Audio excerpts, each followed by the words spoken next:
Have the unexpected, which can be that roof leak or that basement leak or that plumbing problem or the electrical issue, or something happens someplace inside the home. Home ownership is not a static proposition. Oh, I'll say. No, I know. Even in a brand new home, it requires constant doing something, even if it's just cutting the grass and shoveling the driveway. Yeah. Now let's talk about the situation where your SEV is going down, but my taxes are still going to go up because of Proposal A, right? Absolutely correct. In 1994, we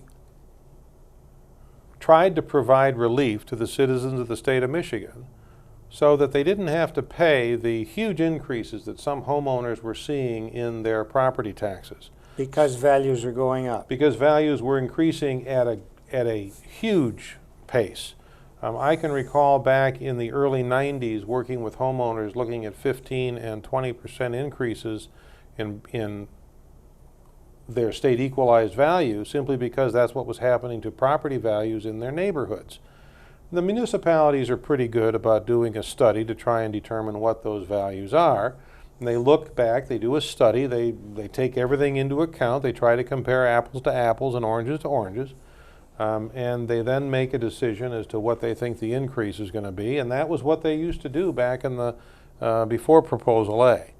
Proposal A came in and said, look, this is ridiculous. We're going to be taxing people out of their homes. People are going to have to sell their home because they can't afford to pay the taxes. So we're going to limit that. And it was particularly fixed income people, and seniors are getting hit the worst, right? Correct. What we did is we put a cap of either the state equalized value could only go up. Well, it's more complicated than that, and perhaps I should let the experts deal with it. What ended up happening is that we have two things called the state equalized value, which is what we had before Proposal A. Which was half the market value. Technically half the market value. And we have the capped value, which was based on either the increase of either an increase of 5% or an increase based on the consumer price index. Okay, so now I've got an SEV that used to go along at half the market value, and everybody understood it.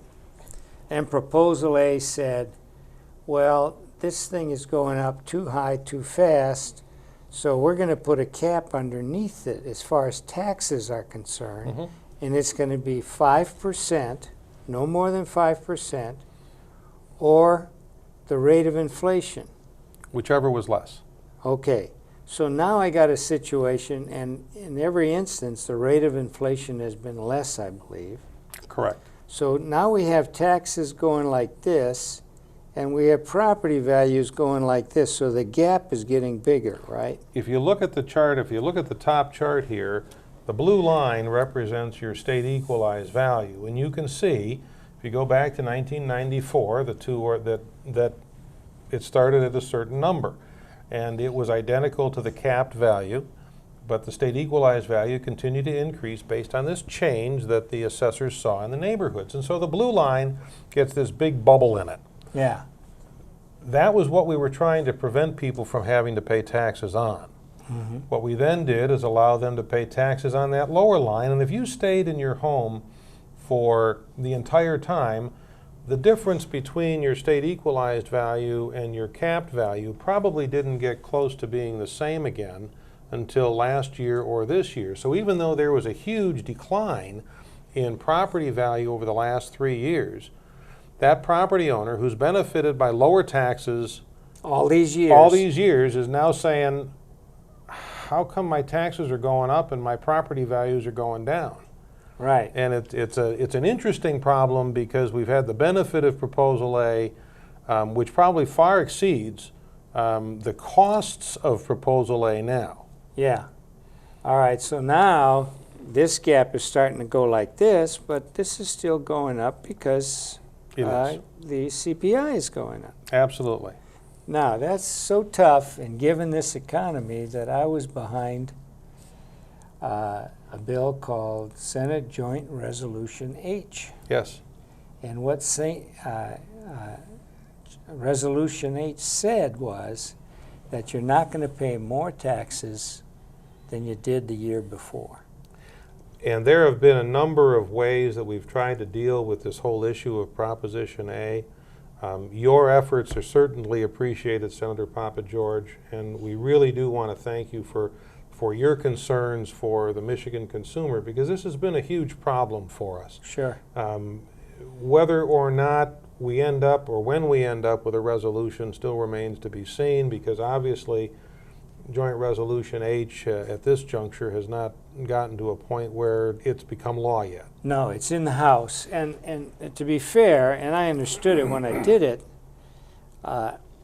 if I'm a local city, village, or township, and that Pappageorge guy, I was going to get more revenue next year, and he stopped it. Perhaps even more critical is not the municipal revenue, which I believe is only about 8 or 9 mills out of the entire millage that a homeowner pays. It's the school property tax That's that right. really is the substantive issue. And from a realtor's perspective, it has been the schools of the Birmingham Bloomfield market and Troy as well, where I know you also represent, as well as Royal Oak and the other communities that have been premier schools. And their ability to be premier schools is based on their ability to offer services. Services are not free. That's right. And this has become a huge problem, because if we cut back on those services, then the offering through the school district declines. Yep, you're right. And you know, actually, I was playing defense on this because there were some proposals out there that were scary and worse. Far worse. And on the other hand, you got to leave some money in people's hands, because for me, the basis for jobs is people who have money to buy stuff. And if you keep taking their money away, they can't buy stuff. So how do you create jobs? I would agree, and frankly, Senator Pappageorge, what you're doing with your show, I think, is part of the solution, because the citizens of your district and the citizens of the state need to be aware of what these issues are. Yeah. We like to think that they're simple and easily resolved. We like to think that it's something that somebody else can take care of. But the reality is it's something that requires all of us to think about and contemplate, and then let our senators know and our representatives know what the important things are that need to get done, and how best to see them done, and to give our representatives our support as they try and make those difficult decisions. And again, thank you for all of your work. And there are some other resolutions and bills that have been proposed. Yep, I got another one that, and this one did make it all the way. Yep. It says if you were one of these people that got caught in this, you said, well, I'm going to move to the new house, it's what I want, it's smaller or whatever, and by golly, I got to buy it tomorrow, and now you're stuck with 2 houses. This bill says that, you know, if you're in the house, the property taxes on your principal residence are lower than a second house you might own. So this bill says that as long as that house is empty and on the market, it's for sale, then it'll be treated just like your principal residence, and your property taxes will be lower while you're waiting to sell it. And that's been a huge benefit to our community and to the citizens of the areas that you represent and that I work in. I've actually had the opportunity to utilize that, the results of that very bill personally as an agent, whereby we were able to sell a gentleman a very nice home that he was able to acquire for a very attractive price, and now with obviously the situation of being the proud owner of 2 mortgages, he is not going to be paying the higher tax rate because he loses the homestead exemption on his original home. Right. And again, thank you very much. Well, on that one, my understanding is, if I recall, you got to go to your local assessor and let them know you're in that situation. There's a form you fill out there. Yep. And if you don't have that form, you're not going to get the break, because that form's got to go before the board that you're on, correct? The